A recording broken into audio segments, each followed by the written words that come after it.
Ada luka yang tidak berdarah, tapi menua dalam diam.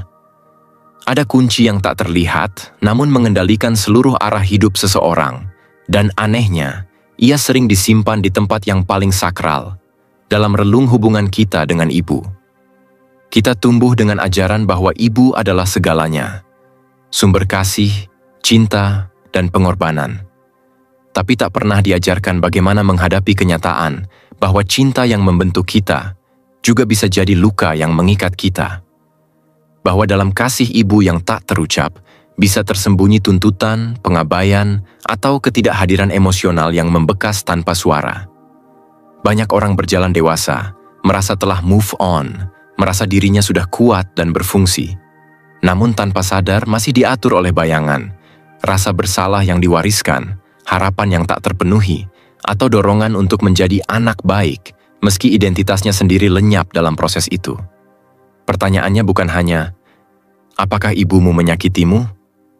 Tapi, apa yang kamu butuhkan dari ibumu yang tidak pernah kamu dapatkan? Dan lebih dalam lagi, mengapa kamu masih merasa harus menjadi anak sempurna, bahkan ketika kamu telah dewasa? Penyembuhan sejati bukan sekadar memaafkan, bukan sekadar memahami, tapi membongkar pola yang diwariskan secara diam-diam. Pola yang membuatmu lelah mengambil keputusan, takut dekat, atau merasa kosong padahal semua tampak baik-baik saja di permukaan. Carl Jung menyebutnya sebagai bayangan.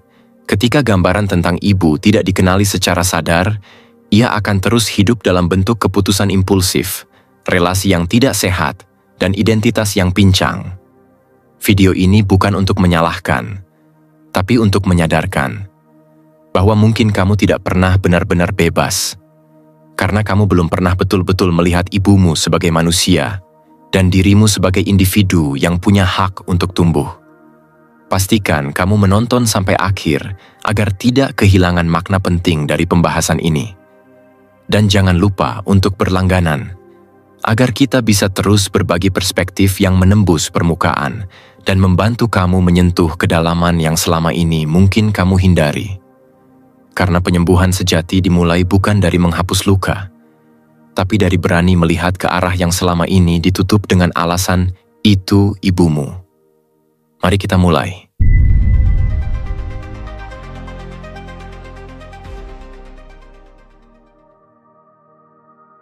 Poin pertama, penjara yang tak terlihat. Kadang, yang paling menyakitkan bukan cambukan yang keras, tapi pelukan yang terasa terlalu erat.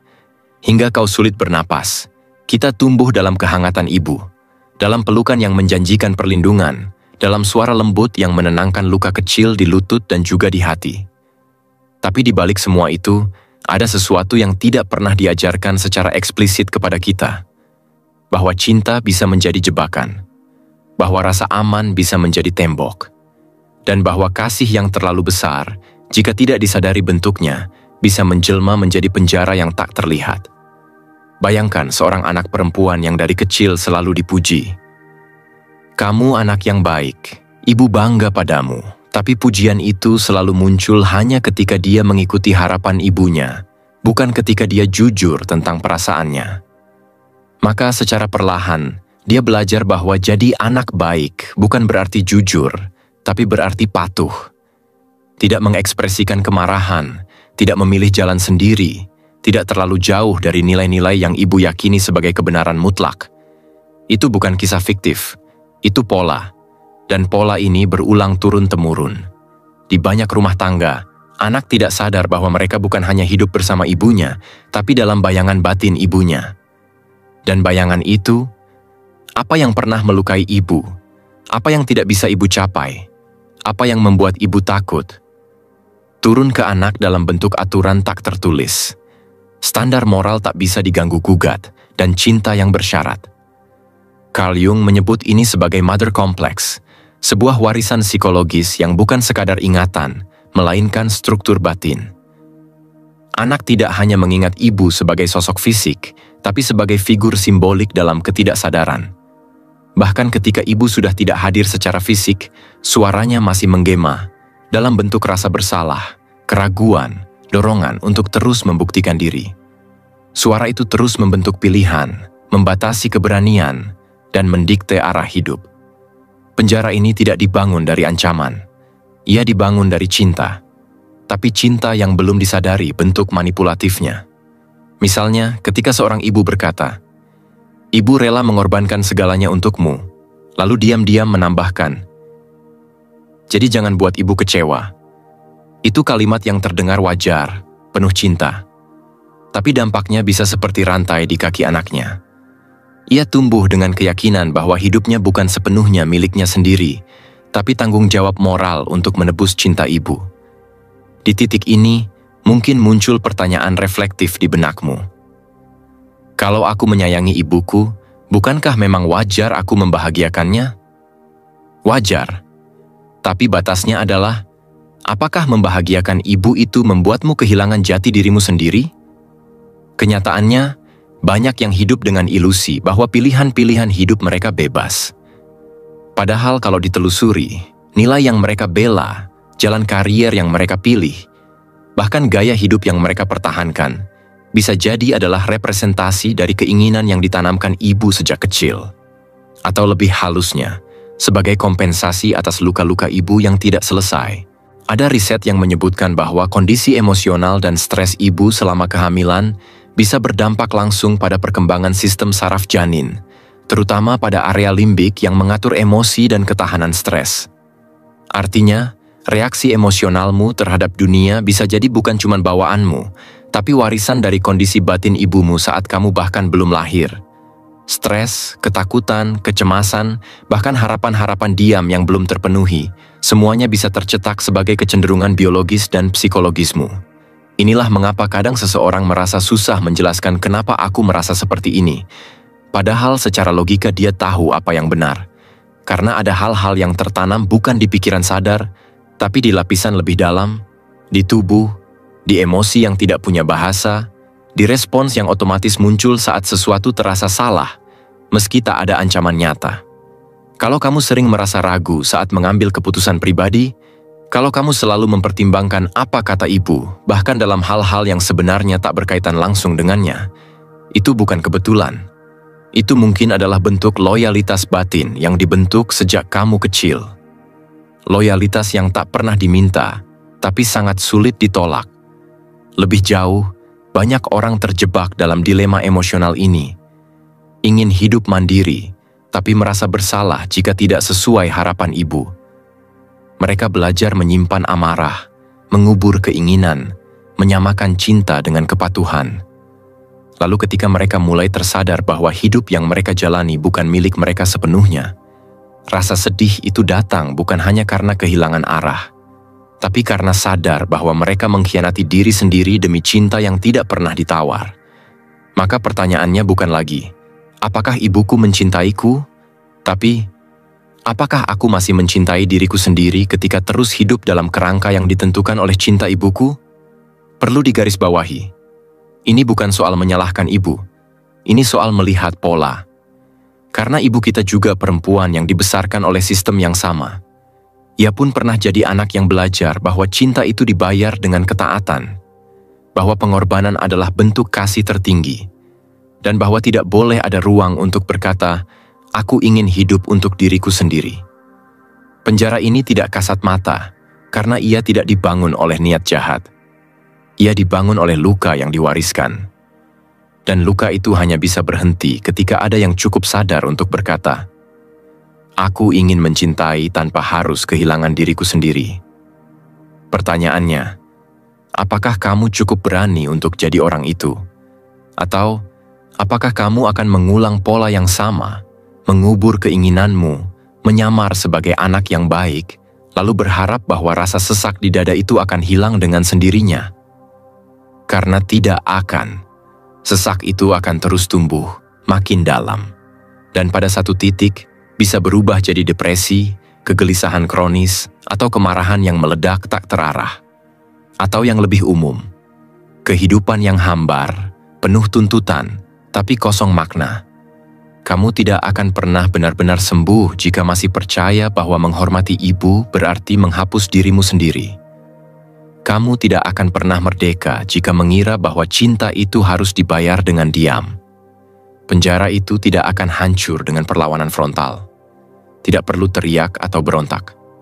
Tapi perlu kesadaran yang dalam, bahwa kamu adalah manusia utuh, dengan hak untuk memilih hidup yang otentik.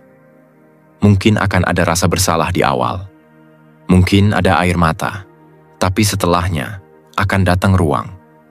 Ruang untuk hidup, bukan hanya bertahan. Ruang untuk mencintai ibumu, bukan dari ketakutan, tapi dari tempat yang jujur dan dewasa. Karena ketika kamu mulai melihat ibumu bukan sebagai simbol, tapi sebagai manusia yang juga terluka, maka kamu akan bisa memaafkan dia tanpa menghapus dirimu sendiri. Dan di titik itulah, penjara itu mulai retak. Bukan karena kamu melawan ibumu, tapi karena kamu akhirnya pulang ke dirimu sendiri. Diam-diam, itulah bentuk cinta paling dewasa, ketika kamu berhenti berusaha menjadi anak yang sempurna, dan mulai memilih menjadi dirimu yang jujur. Poin kedua, arketip di dalam diri. Kadang yang membentuk kita bukan hanya peristiwa yang terjadi, tapi sosok yang hidup di dalam kita, yang kita anggap sebagai suara hati, padahal itu gema dari suara ibu yang belum selesai. Di permukaan, kita mungkin merasa telah menjadi versi dewasa dari diri sendiri, punya pekerjaan, punya pilihan hidup, bisa mengambil keputusan. Tapi jauh di bawah semua itu, ada sesuatu yang membisik. Jangan lakukan itu, nanti ibu kecewa. Atau lebih halus, ibu pasti senang kalau kamu berhasil. Lalu kita bergerak, bukan karena dorongan jujur dari dalam, tapi karena respons bawah sadar terhadap figur batin yang tidak pernah benar-benar pergi. Dan disitulah archetype itu hidup. Carl Jung menyebut archetype sebagai cetakan batin yang muncul dari ketidaksadaran kolektif. Bukan warisan genetika, tapi pola psikologis yang diturunkan melalui cerita, pengalaman emosional, simbol-simbol budaya. Salah satunya, archetype ibu. Bukan hanya ibu sebagai sosok yang melahirkan, tapi juga sebagai figur batin yang membentuk cara kita mencintai, merasa aman, menilai diri, dan bahkan menyabotase diri sendiri tanpa sadar.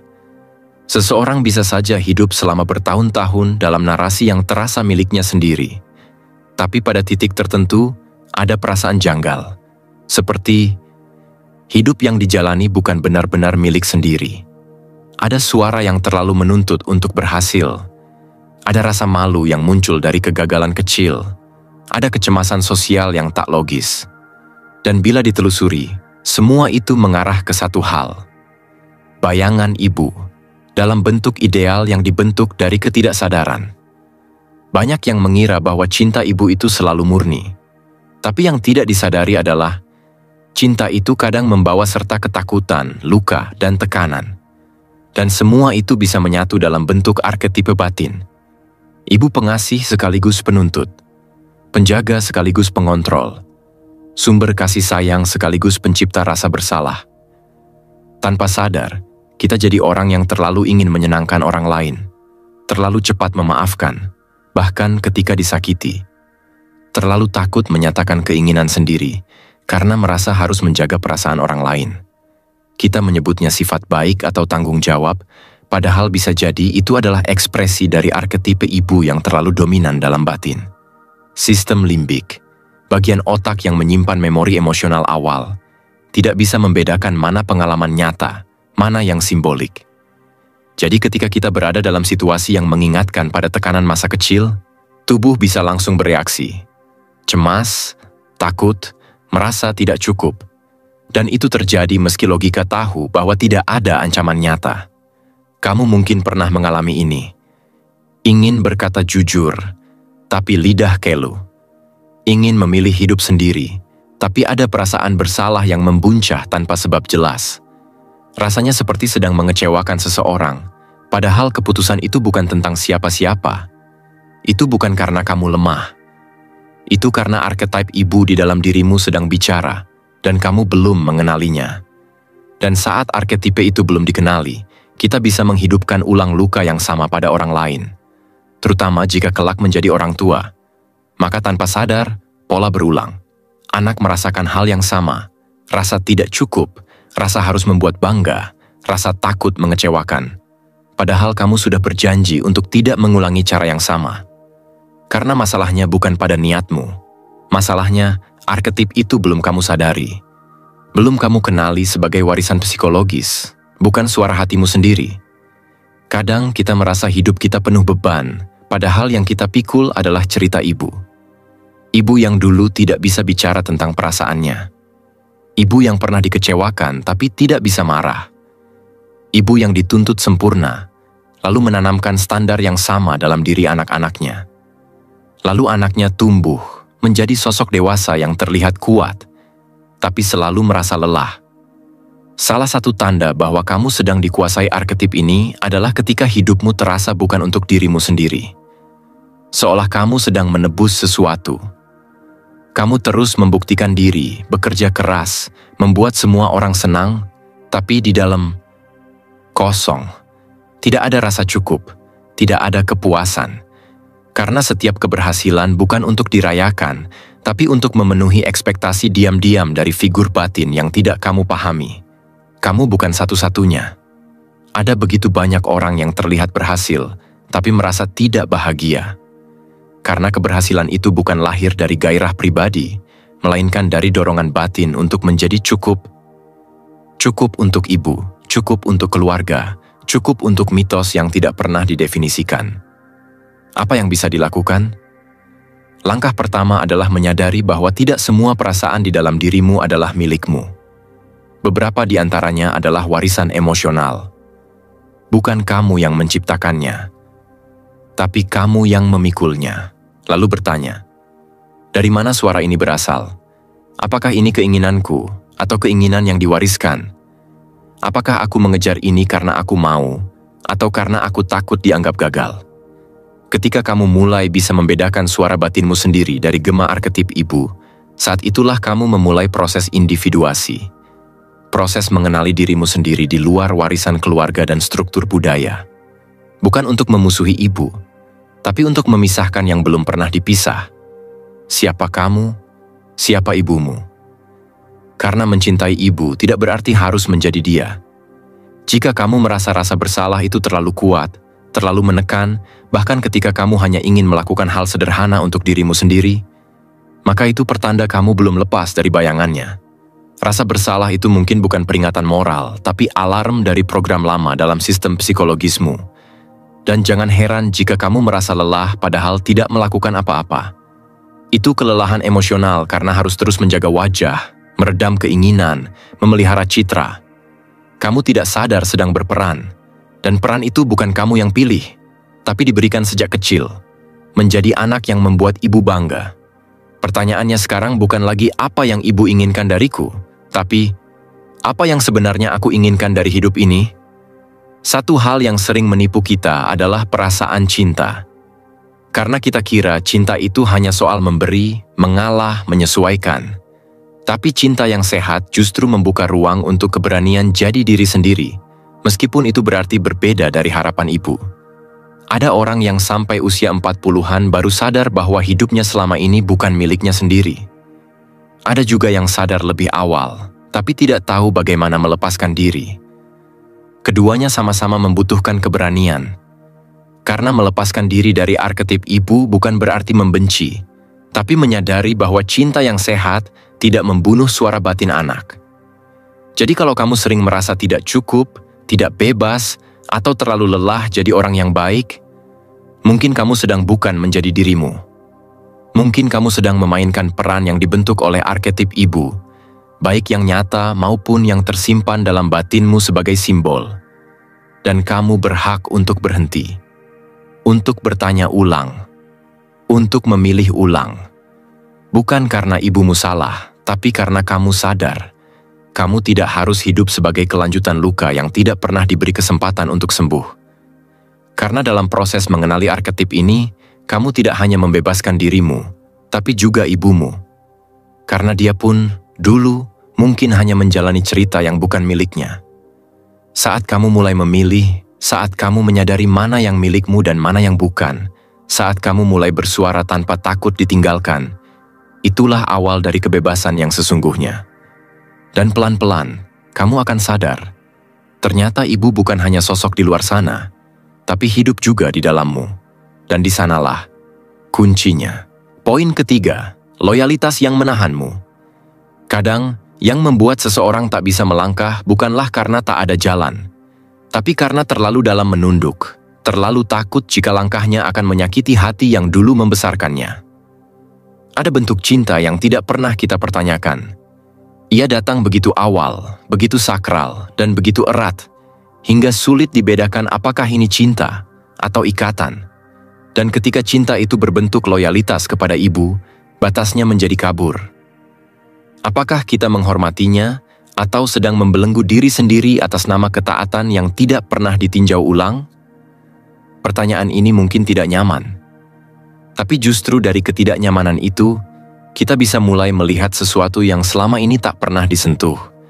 Bahwa kesetiaan kepada ibu, sebaik apapun niatnya, bisa menjelma menjadi perbudakan batin jika tidak diberi ruang untuk diuji.